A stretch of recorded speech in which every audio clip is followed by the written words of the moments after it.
Bismillahirrahmanirrahim. Lanjut ke part 2. Bagi teman-teman atau ibu bapak yang belum subscribe atau like and comment, silahkan subscribe dulu, nyalakan tombol notifikasinya, dan tekan tombol like-nya dan komen. Supaya saya paham kekurangan saya, supaya bisa memperbaiki diri, dan supaya challenge ini lebih bermanfaat lagi untuk umat. Amin ya rabbal alamin. Kita lanjut bagian 2. Lanjut materinya yang tadi di bagian 1. Kedua, aspek ilmiah dan keterampilan. Jadi sebagai seorang peruqyah juga wajib meneliti, wajib mempunyai keterampilan. Keterampilan yang pertama itu seperti apa sih? Apa sih yang harus kita gali atau kita pelajari? Yang pertama adalah memiliki pengetahuan tentang ihwal jin dan syaitan, serta mengetahui pintu-pintu masuk dan bercokolnya setan di dalam tubuh manusia. Nah, jadi kita harus paham nih, kalau secara kita mau belajar ruqyah, kita harus yang pertama memahamin. Yang pertama bahwa bukan manusia yang menyembuhkan, tapi Allah yang menyembuhkan. Itu yang pertama, dasarnya. Bahwa hakikatnya itu Allah yang menyembuhkan, manusia atau si roki atau si peruqyah ini hanya sebagai perantara. Yang kedua, bukan bacaan yang menjadikan sembuh, tapi Allah. Yang pertama, bukan manusia yang menyembuhkan, tapi Allah yang menyembuhkan. Yang kedua, terkadang itu orang itu bangga, bacaannya bagus, mentang-mentang dia ini makhrajul hurufnya benar, semuanya bagus, itu semua nadanya juga bagus, sehingga dia berpatokan bahwa kalau saya bacaannya bagus, maka insya Allah katanya sembuh. Jadi dia bergantung sama bacaan, bukan sama Allah. Nah, makanya harus hati-hati nih. Bukan bergantung sama manusia, sebagai pasien itu bergantungnya sama Allah. Dan sebagai roki atau sebagai peruqyah, engkau membaca ayat-ayat Al-Quran atau doa itu bukan doamu yang membuat sembuh, tapi Allah yang menyembuhkan. Yang ketiga itu paham dengan ikhwal jin, perilaku jin itu seperti apa, terus pintu-pintu masuk jin itu seperti apa. Contohnya seperti ini. Rata-rata pintu-pintu masuk jin maupun jin yang fasik loh ya. Jin yang fasik dan syaitan ini masuk ke dalam tubuh manusia itu pintu-pintu, rata-rata orang yang terkena gangguan jin maupun sihir itu rata-rata loh ya. Rata-rata itu ibadahnya kurang. Sholatnya berantakan, wiridnya berantakan, hatinya berantakan, rata-rata. Dan orang kalau udah kena sihir, rata-rata hatinya tambah buruk. Nah, makanya kalau udah kena sihir pasti ada perasaan ingin mati besok. Kayaknya besok aku mati nih, terus atau enggak takut mati. Itu ciri-ciri itu kena gangguan jin. Rata-rata itu nggak menjaga sholatnya, wiridannya, hatinya. Maka yang perlu harus ditutup itu adalah itu tuh. Jalankan apa yang diperintahkan sama Allah, yang dilarang sama Allah. Itu salah satu menutup pintu masuknya. Yang kedua, emosi yang berlebihan. Dan rata-rata saya takut di ruqyah itu takut kesurupan. Jangan beranggapan ruqyah itu kesurupan. Ruqyah itu nggak harus kesurupan. Tapi kok ada orang kesurupan ya? Nah, biasanya ya, menurut pengalaman kami nih, menurut pengalaman kami atau saya selama saya meruqyah, rata-rata ini bisa teman-teman nanti kalau punya pengalaman beda silakan di kolom komentarnya ditulis. Bahwa menurut pengalaman kami rata-rata orang yang kena kesurupan itu yang pertama pernah dimasukin jin, mungkin ada pengisian khodam, pengisian susuk atau amalan-amalan kejawen atau amalan-amalan yang tidak sesuai syariat Rasulullah dan sunatullah, dan apa yang Allah perintahkan dan apa yang Nabi perintahkan itu nggak sesuai apa yang diamalkan. Itu biasanya berpotensi kalau diruqyah di kesurupan. Yang kedua, Yang kedua, emosi yang nggak stabil dalam arti itu tadi, sering marah-marah, sering seneng yang berlebihan, kalau sedih berlebihan sampai kadang kepikiran ingin bunuh diri, terus sampai kalau seneng itu sampai lupa sama Allah senengnya, saking senengnya malah sampai lupa sama Allah.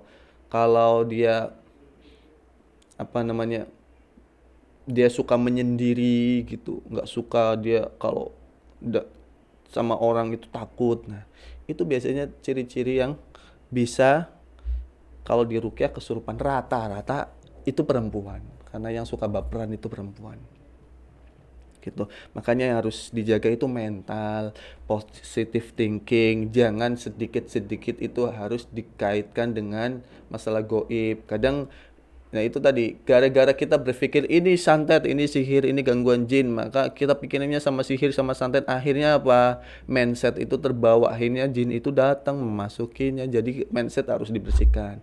Kita harus positive thinking dan amalan-amalnya harus dilaksanakan. Perintah-perintah Allah harus dilaksanakan, larangannya harus dijauhin. Nah, itu intinya yang pertama. Selalu yang kedua, yang B, selalu mewaspadai masuknya jin dan setan dengan menutup pintu-pintu tadi. Itu tadi ya, saya udah jelaskan sebelumnya ya. Menguasai berbagai teknik rukyah, tidak hanya terpaku pada satu teknik, karena jin yang dihadapi pun memiliki keahlian yang berbeda-beda sesuai level, usia, dan pengalamannya.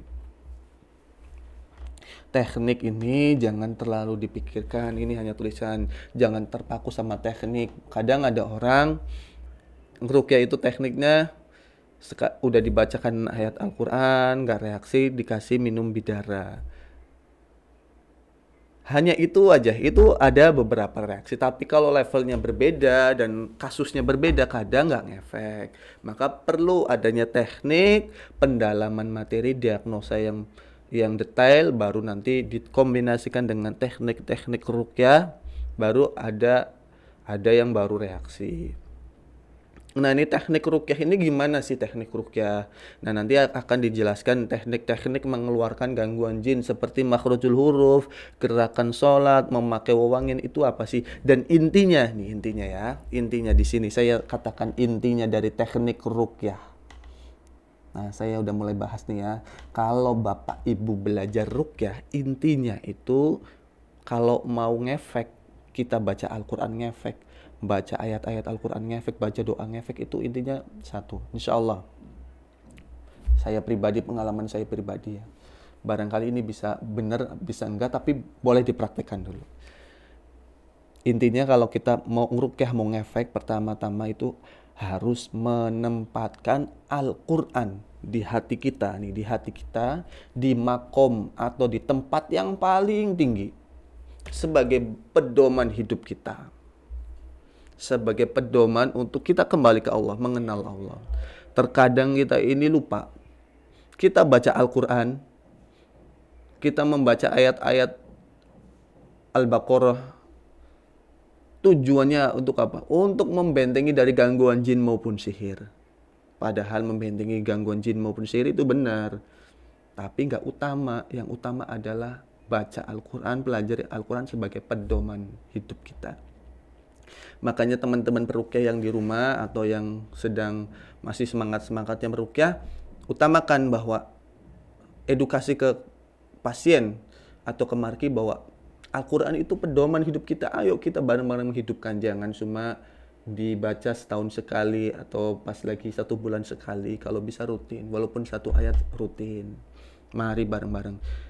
Belum tentu yang ngomong ini sama ini sebagai saya menasehatin teman-teman, juga saya juga menasehati diri saya supaya saya lebih baik lagi. Mari kita bareng-bareng mengkampanyekan Al-Quran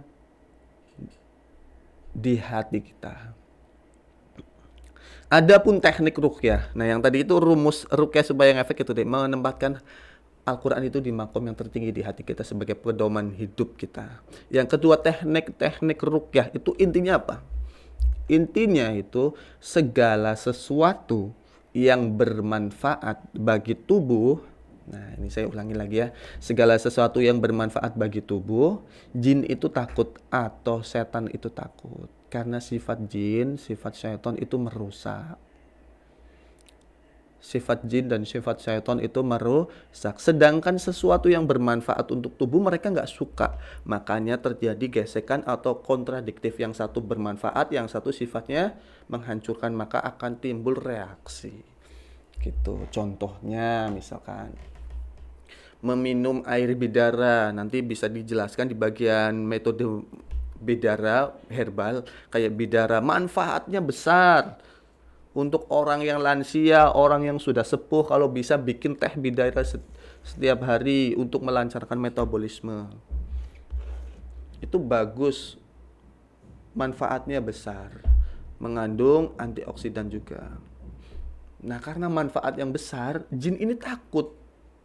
Kalau dia bersarang di dalam tubuh kan seperti inang, seperti perusak dia. Dia lama-lama di tubuh pasti ada ngefek di tubuhnya. Nah, sedangkan yang masuk itu memperbaiki sistem syaraf, sistem kinerja organ tubuh kita. Makanya kontradiktif, akhirnya timbul reaksi mual, pusing, mutah, pingin sendawa. Nah, sampai ada yang kesurupan. Kalau dia udah akut banget yang tadi ya, ciri-ciri orang yang mudah kesurupan tadi saya udah dijelaskan. Sampai ada yang kesurupan gara-gara minum bidara doang, ada. Gitu. Ya, segala sesuatu yang bermanfaat bagi tubuh, jin itu takut. Sihir itu takut. Apalagi kalau dasarnya teknik kita itu berdasarkan Al-Qur'an dan as-sunnah. Contohnya memakai wewangian, itu sunnah Rasulullah. Maka bisa digunakan untuk teknik mendiagnosa gangguan jin ada atau enggak. Teknik teknik gerakan sholat, nanti dijelaskan. Kenapa sih sholat bisa gitu? Nanti ada dijelaskan. Nah, itu teknik-tekniknya ya. Dapat mensinergikan ruqyah dengan berbagai herbal sunnah. Jadi pakai madu, pakai habatus sauda, pakai daun bidara, itu harus bisa mensinergikan. Nah, harus belajar juga. Saya juga masih belajar, saya juga masih belajar sama teman kadang. Ini kita hanya sharing aja, sharing. Biar nanti kita paham, oh iya kayak gini. Terkadang kesalahan orang, dia benar, madu itu baik, madu itu bagus, tapi kalau si Marki ini, si pasien ini punya penyakit lambung, penyakit mah, dengan meminum madu secara langsung, misalkan ada botol madunya ya, terus diminum secara langsung, maka bukan malah sembuh, makin asam lambungnya makin naik, perutnya panas, karena sifat madu itu panas. Kalau minum secara langsung itu akan terjadi reaksi, nanti malahan asam lambungnya panas. Terus gimana cara minumnya? Kalau dia punya asam lambung mah, itu minumnya pakai air dicampur pakai air, jangan langsung 1 sendok madu langsung diminum. Pakai air, campur air, karena sifat air nanti mendinginkan. Kalau enggak nanti mencret-mencret.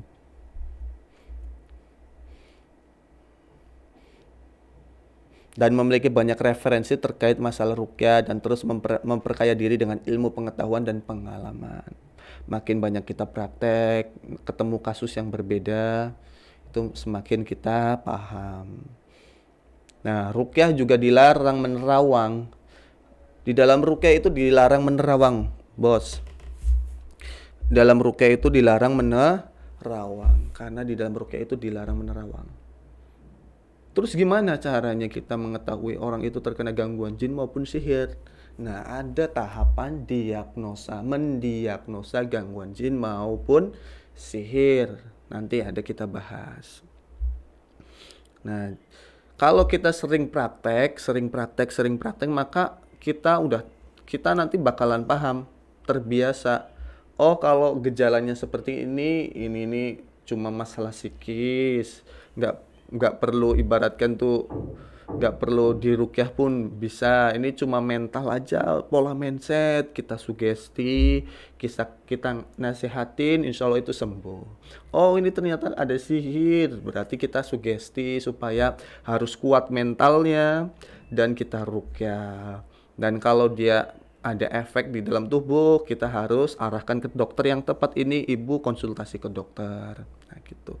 Terkadang ruqyah itu, terkadang saya dibilang sakti, teman-teman dibilang sakti, ibu ini ada gangguan ini, misalkan gejalanya kayak gini, ibu sering mimpi ini kan, mimpi ini, terus ibu juga sakit kayak gini, keuangannya gimana kayak gini. Itu kok tahu ya apakah orang ini rawang? Bukan rawang, karena sudah terbiasa menangani banyak orang seperti seperti dokter pada umumnya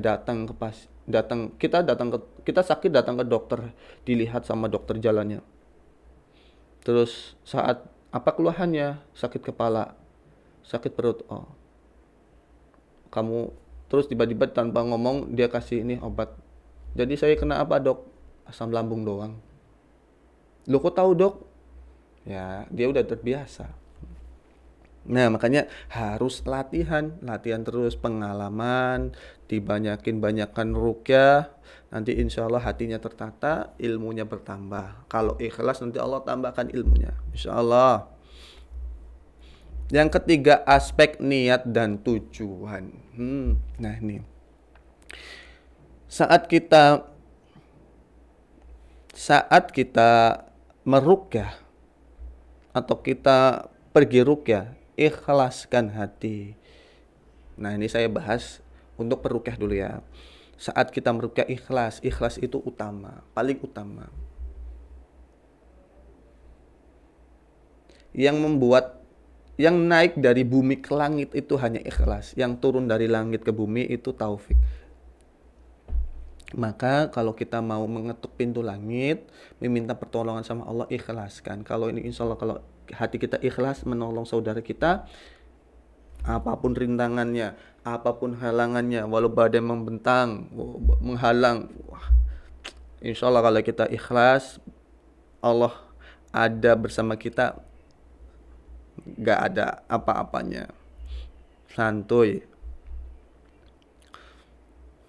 Dan jangan menarif jumlah upah. Dilarang sebagai perukyah itu menarif. Soalnya gini, kasihan gak sih kalau sebagai saudara kita itu, kasihan gak? Orang yang sakit pasti rata-rata gak bisa kerja, bener gak? Rata-rata gak bisa kerja.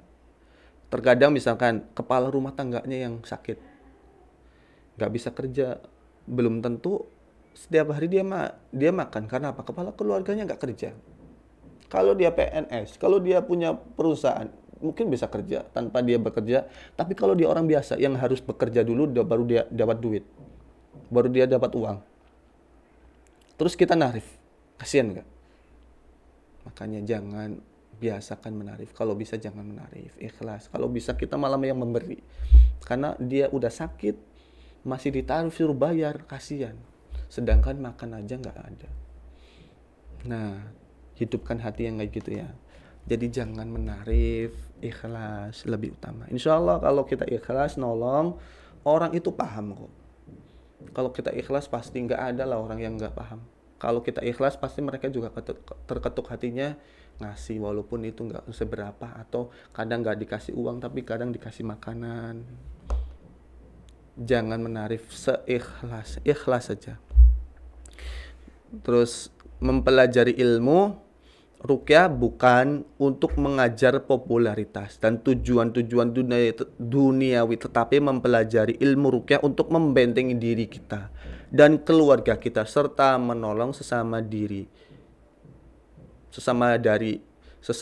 Nah, dari Abu Hurairah radhiyallahu anhu berkata, telah bersabda Rasulullah sallallahu alaihi wasallam, Allah senantiasa menolong seorang hamba selama hamba itu menolong saudaranya. Makanya ini seorang perukyah kalau udah ikhlas, kalau dia ingin udah ikhlas, ingin membantu saudaranya, Allah yang bahkan membantu kita. Jaminan. Nah, makanya kalau udah nggak ikhlas, Allah tinggalkan. Udah nanti kalau sosokan ngerukyah nggak sama saya, ibaratkan nggak sama aku, ibaratkan engkau sombong, maka Allah biarkan. Tapi kalau kita ikhlas, kita nolong hamba, maka kita akan ditolong dalam kesulitan. Kita menangani kok nggak selesai kasusnya, insya Allah Allah tolong dengan caranya Allah. Gitu. Makanya jangan takut kalau selama kita nolong orang dan kita ikhlas, maka Allah menjadi backing. Kalau kita punya keluarga polisi, punya keluarga pejabat, kita ada masalah aja, kita pede. Saya ada masalah, saya motornya kena tilang, ada saudara kita polisi, biasa aja ambil motornya. Orang saya ada, ibaratkan bapak saya polisi atau saudara saya polisi, bisa nanti ambil lagi motornya. Kita aja aman sama manusia, apalagi sama yang menciptakan manusia, yang menciptakan alam raya ini. Allah backingan kita. Insya Allah udah selesai. Makanya jangan takut menolong orang. Jangan memposisikan diri sebagai penyembuh yang tadi saya udah bahas di part 1, karena peruqyah adalah mitra pasien yang membimbing dan mengarahkan dalam menemukan kesembuhan dari Allah.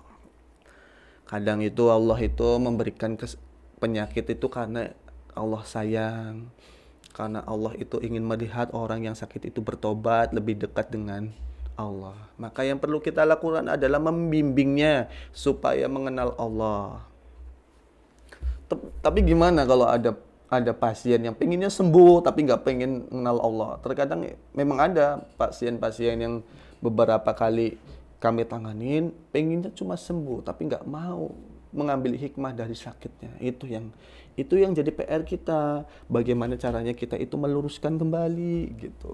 Jadi bukan cuma meruqyah habis itu nanti kalau dapat bisaro, dapat amplop terus kita tinggalkan tanpa kita memikirkan ke depannya orang itu nasibnya seperti apa. Jangan. Kalau bisa terus dibimbing, terus diarahkan.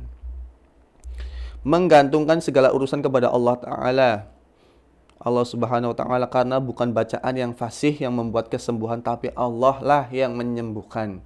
Dan apabila aku sakit, dialah yang menyembuhkanku. Itu. Jadi bukan bacaan yang bisa menyembuhkan, bukan diri kita yang suci yang bisa menyembuhkan, Allah. Gantungin sama Allah, gantungin sama Allah, gantungin sama Allah.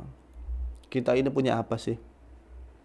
Memiliki tujuan yang baik, yaitu hanya ingin mengusir jin dan mengobati pasien, bukan untuk menyiksa dan berbuat sewenang-wenang kepada jin, kecuali benar-benar terpaksa. Nah, ini penjelasannya perlu diperjelas.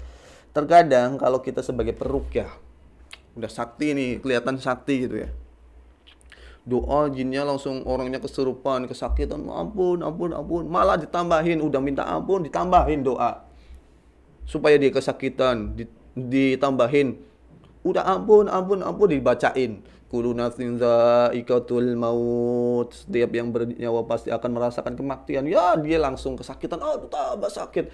Jangan. Mereka juga makhluk, mereka juga butuh bimbingan. Kalau bisa tuh mereka jangan dibunuh, masukkan ke dalam Islam, berikan pemahaman yang baik tentang Islam, gabungkan dengan hamba-hamba Allah dari kalangan jin yang sudah masuk Islam, yang sudah enak. Gabungkan, berikan.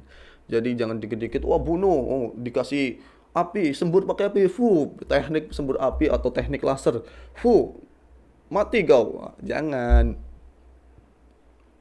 Jangan seperti itu, karena mereka juga punya keluarga, punya saudara. Mereka juga punya hak untuk menerima Islam. Makanya utamakan dakwah. Ya, utamakan itu menyebarkan dakwah kepada manusia dan kepada jin, memberikan kemanfaatan, bukan niatkan meruqyah. Kalau niatnya meruqyah itu tadi pasti timbulnya apa? Ujub, pengen menghajar jin, pengen kuat-kuatan sama jin. No, jangan kayak gitu. Naudzubillah. Jadikan mereka juga teman buat kita. Barangkali setelah kita memasukkan jin itu ke Islam, suatu saat di yaumul hisab, jin itu, ya Allah, berkat fulan telah memberikan menjadi jalan hidayah untuk saya masuk Islam, ya Allah, maka engkau selamatkan. Barangkali kita nggak tahu, barangkali gara-gara jin yang berdoa ikhlas kita selamat di akhirat, gara-gara menyelamatkan jin. Makanya jangan sedikit-sedikit menyiksa, jangan sedikit-sedikit itu membuat jin itu kesakitan, yang halus, yang sopan, supaya nggak frontal. Nah, ini ada teknik juga, tekniknya kalau jin itu frontal, kalau jin itu marah-marah. Kalau udah orang itu kesurupan yang dirukyah. Nah, supaya dia nggak frontal, komunikasinya seperti ini. Wahai kamu yang ada di dalam tubuh si Fulan, lihat saya, lihat saya. Adakah di dalam diri saya itu niat menyakiti kamu? Ataukah di dalam diri saya ini ingin menyelamatkan kamu? Saya ini cinta sama kamu. Saya ingin kamu masuk ke dalam agama Islam sebagai umatnya Nabi Muhammad. Saya ingin menjadikan kamu saudara semuslim. Tapi bukan maksudnya dalam mengikat perjanjian gak ya? Sebagai saudara, makanya masuk Islam. Otomatis jin itu juga nanti akan luluh. Akan pelan-pelan akan apa namanya? Akan luluh sendiri, akan yang tadinya frontal akan oh iya iya gitu, ibaratkan manusia yang bahasa manusia oh iya iya, akhirnya menerima nasihat kita, akhirnya alhamdulillah masuk Islam. Banyak jin yang seperti itu. Tapi jangan mencari-cari. Kalau rukyah, tujuan merukyah itu mencari supaya orang itu kesurupan, supaya kita berkomunikasi sama jin. Jangan. Tujuan kita itu membimbing, bukan berkomunikasi sama jin. Mengembalikan iman dan takwa orang, mengedukasi orang, itu doang. Jangan niatkan berkomunikasi sama jin. Niat berdakwah dan niat sedekah dari Uqbah bin Amir radhiyallahu anhu bahwa Rasulullah Shallallahu Alaihi Wasallam bersabda, orang yang membaca Al-Quran dengan suara keras adalah seperti orang yang bersedekah terang-terangan. Dan orang yang membaca Al-Quran dengan suara perlahan adalah seperti orang yang bersedekah dengan sembunyi-sembunyi. Tuh, manfaat sebagai seorang peruqyah. Sembuh nggak sembuh dapat pahala. Sembuh nggak sembuh dapat pahala. Karena apa? Sama aja kita udah bacain ayat-ayat Al-Quran, doa-doa kita sama saja dengan bersedekah. Bagi orang yang diruqyah juga sama. Sembuh nggak sembuh udah mendengarkan ayat-ayat Al-Quran, dapat pahala. Hatinya tenang. Masya Allah, makanya utamakan Al-Quran. Kalau bisa sakit dikit, Al-Fatihah 7 kali tiupkan ke seluruh badan, niatkan barokah Al-Fatihah. Semoga Allah sembuh. Tiupkan ke gelas, ke air, tiupkan, minumkan. Kalau nggak sembuh-sembuh, minta ke dokter, check up ke dokter, seperti apa, terus ikhtiar, terus ruqyah rutin.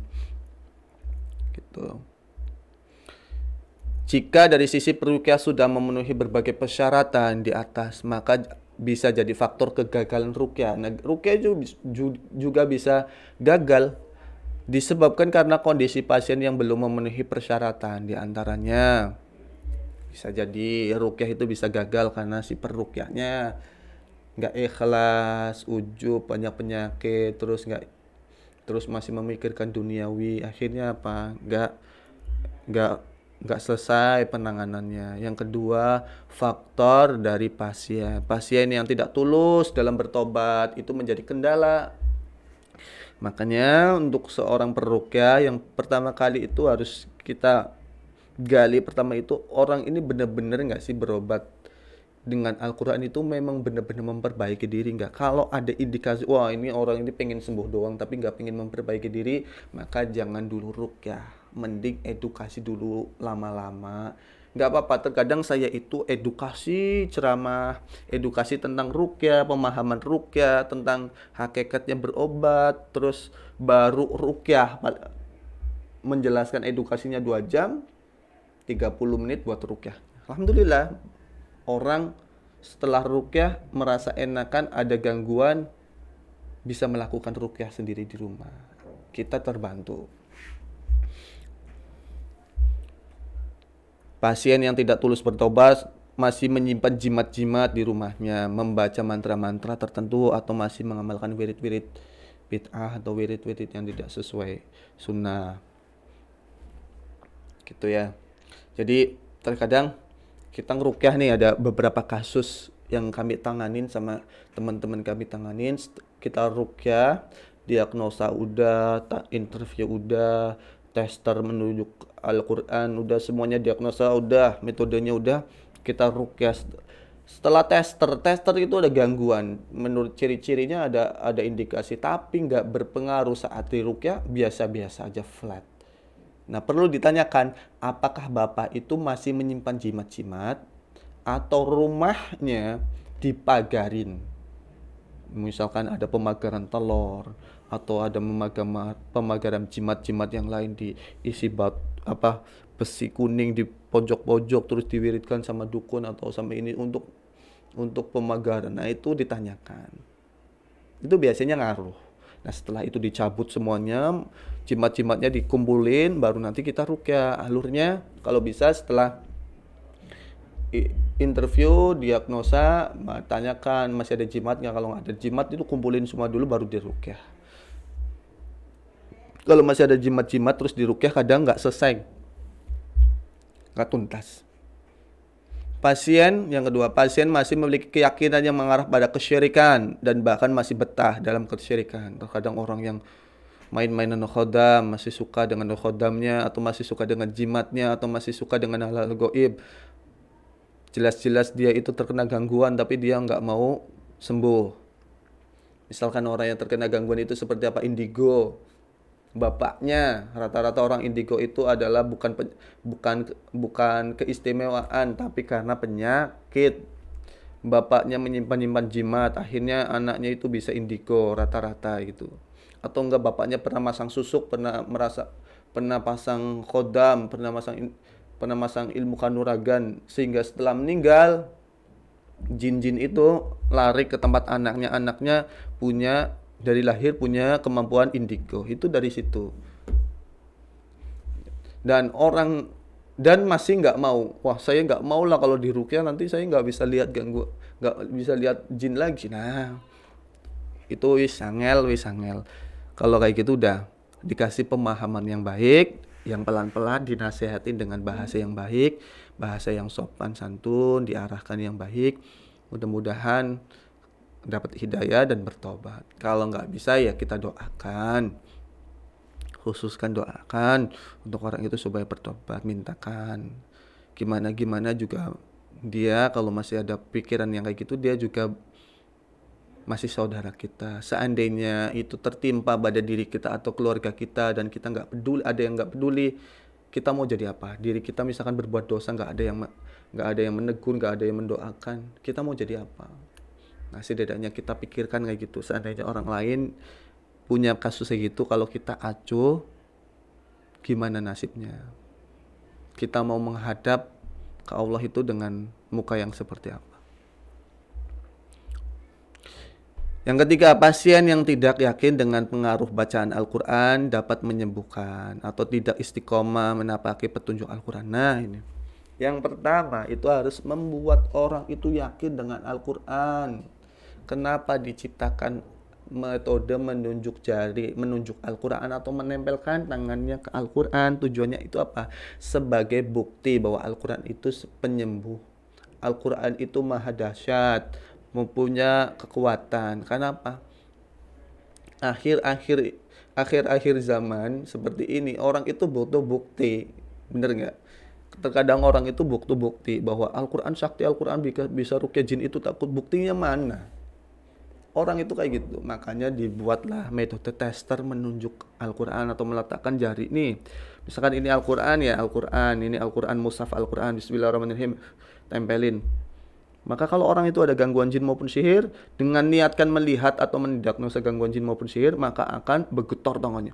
Bergetar sampai keringetan, sampai dia bisa kesurupan. Oh, gitu ada. Nah, setelah udah ada reaksi, nah baru kita dakwahkan. Nah, itu baru di Al-Quran baru disentuh. Kalau niatkan untuk merukyah diri kita, bereaksi, apalagi kalau dibaca, dirutinkan, dibaca setiap hari, diniatkan untuk merukyah. Fadilahnya apa coba? Besar banget tuh. Makanya rutinkan, ayo belajar Al-Quran. Itu nilai sisi dakwah. Ya, makanya kalau teknik-teknik rukyah, yang utama itu bukan tekniknya, tapi nilai dakwahnya yang tergandung di dalam teknik rukyahnya. Pasien yang hanya bergantung kepada peruqyah, tidak berusaha membentengi diri sendiri dengan zikir-zikir pelindungan. Makanya setelah meruqyah kita wajib memberikan amalan pembentengan diri, monitoring pasien apakah berzikir atau enggak. Yang kelima, pasien masih merasa berat menyucikan jiwanya dengan meninggalkan dosa dan maksiat atau masih tetap pada kebiasaan buruknya. Nah, rata-rata orang yang terkena gangguan itu sholatnya berantakan. Makanya yang harus diperbaiki itu sholatnya, puasanya, Ramadannya itu diperbaiki, semuanya harus diperbaiki. Baru nanti setelah udah perbaiki Allah akan kasih kesembuhan insya Allah. Yang keenam, pasien yang belum mampu mengontrol emosinya sering marah, takut, sedih, atau tidak sabar dan putus asa dengan penyakitnya. Ada beberapa orang karena nggak sembuh-sembuh bunuh diri. Ada pasien kami udah dinasehatin, sudah dibekam, sudah dipakai teknik apapun. Nah, beliau juga pernah ngamalin ilmu kejawen sampai sholat menghadap ke arah laut, di depannya ada sajennya. Nah, kita nasihatin, Pak, jangan ikutin bisikan-bisikan seperti itu ya, pengen bunuh diri, pengen bunuh anaknya, pengen bunuh cucunya. Nggak kuat dengan penyakit padahal baru berapa bulan, baru 6 bulan. Seperti itu. Di kakinya sakit, nggak sampai hati minum racun rumput, meninggal. Nauzubillah. Semoga saya dan penonton, ibu bapak sekalian dan keluarga kita semua dilindungi dari hal-hal yang seperti itu. Dikuatkan iman dan Islamnya. Nah, ini ada cara menjadi dokter untuk diri sendiri. Nah, lanjut ke part 3. Menjadi dokter untuk diri sendiri saya jelaskan di part ketiga ya.